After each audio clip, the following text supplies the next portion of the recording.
Urebye iyi video wese agiye kubona akazi, yaba yarize cyangwa se atarize, utuzi twose aho ngiye kubarangira muratuhasanga, muratubona, ndi hano ngo mbafashe.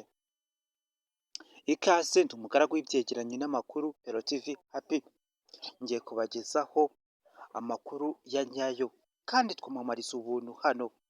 Ndaza kubaha gurupe ya WhatsApp, aho muzajya mubonera ahantu hari akazi. Buri munsi bangashaka abakozi benshi cyane kandi buri munsi birukana abakozi benshi cyane. Iyi si niko iteye. Kora subscribe, like, comment, ibyifuzo n'ibitekerezo ni ingenzi. Ntabwo ndi hano ngo ume views cyangwa se share na like.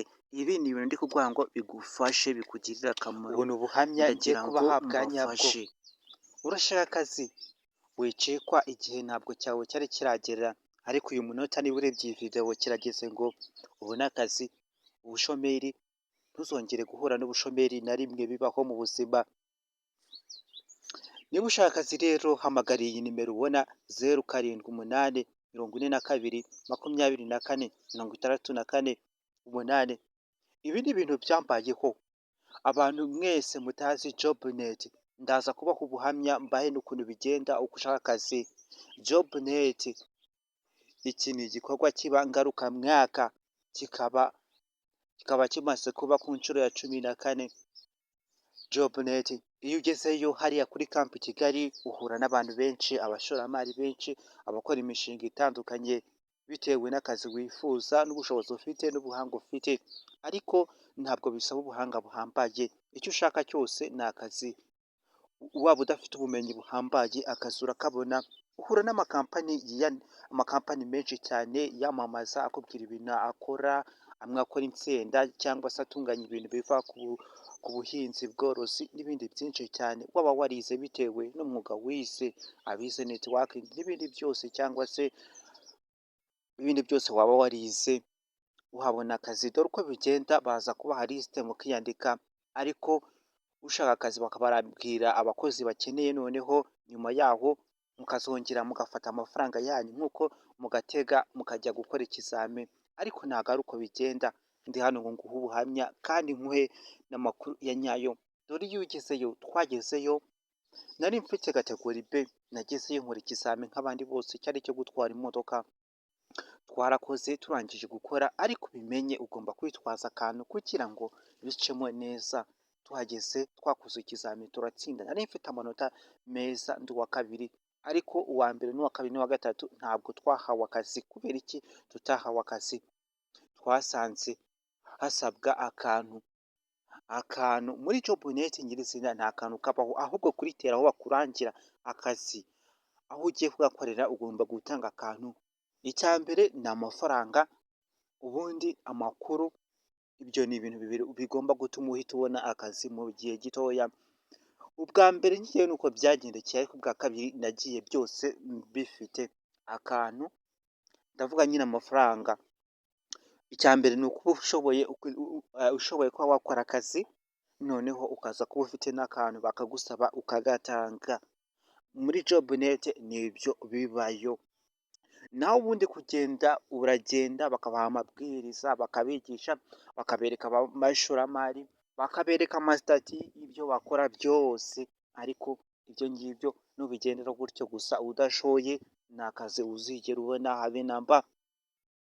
Uzahurayo n'abantu benshi cyane, abashomeri benshi cyane utatekereza ko baba mu gihugu. Hari abashomeri bateye ubwoba cyane. Ukihagera umutima uzahita uhahamuka. Bazabakira neza, babahe icyo kurya, babahe n'icyo kunywa. Ni abantu beza, ariko mu gihe udafite akantu ntabwo uzigera ugira ubona akazi. Kugira ngo witabire Jobnet cyangwa se amarushanwa abera ku isi hose, cyangwa se mu gihugu, ahantu hose wumva ko batanga akazi, ibyo byonyine bisaba kuba ufite amafaranga menshi cyane, amatike. Amafaranga dutakaza dushaka akazi, ngo turi gutega tugiye gushaka akazi, tutazi niba biri bukunde. Gusa twizeye ubuhanga n'ubushobozi bwacu na rurema ko ari buze kuduha akazi. Ibyo nibyo tuba twizeye, kandi tuzirikana ko turaza guhabwa akazi, ko twize ufite amadiporome cyangwa se amadigiri ahambaye, ibi ngibi muri iyi si ya none ntabwo biri gukora. Kuba ufite ibi ngibi ukibwira ko bihagije kuba wabona akazi, abize bize kera, abize bize kera. Ubu ngubu mbere yaho muri za 94 wamaraga kwiga, wagera mu rugo bakaza kukureba ngo ujye ku kazi. Akazi kabaga gahari, icya mbere cyabaga ari ukurangiza kwiga, ariko uyu munsi wa none abantu bize ni benshi cyane, ni uruvunzanzoka. Ni abantu ubu ngubu gupanga umushinga wo kwiga cyane amashuri ahambaye nta kazi ufite cyangwa se n'ahantu uzagashakira cyangwa se nta muterankunga cyangwa se so wanyu ufite kampani ihambaye uzakoramo cyangwa se bo mu muryango, ni ukubara nabi, ni ukubara nabi. Murabona izi nkunga leta iri kugenda itanga z'abantu babonye za buruse, mu minsi mikeya nabyo baraza kubikuraho kubera ko abantu barangiza kwiga ari abashomeri, bakazarinda bapfa bakirimo imyenda. Uko niko leta cyangwa se igihugu kigenda gihomba. Ibintu byo kwiga ubu ngubu nta gaciro bifite nk'akambere, ku buryo wakwibwira ko abantu bize uyu munota wa none ari bo bagomba kuba abakire, ariko hambere umuntu wize yagombaga kuba umukire byanga byakunda. Uyu munsi wa none kuba umukire ntabwo bisaba kuba warize amashuri ahambaye, bisaba kuba utekereza kure. Ese ni ikihe kibazo nakemura muri sosiyete kugira ngo mbone akazi?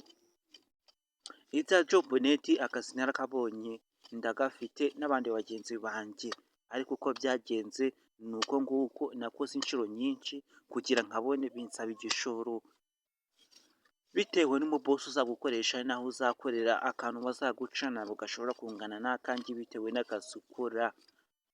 Ni uko bimeze, isi ya none turimo ni uko bimeze. Inshuti zanjye, niba wagize kora subscribe, like, comment, ibyifuzo n'ibitekerezo ni ingenzi. Ikindi twamamariza ubuntu kuri uyu muyoboro, tuzajya tubagezaho amakuru atandukanye, ibibera mu isi, politike, diplomasi, indirimbo nshya n'ibigezweho n'ibibera mu isi byose.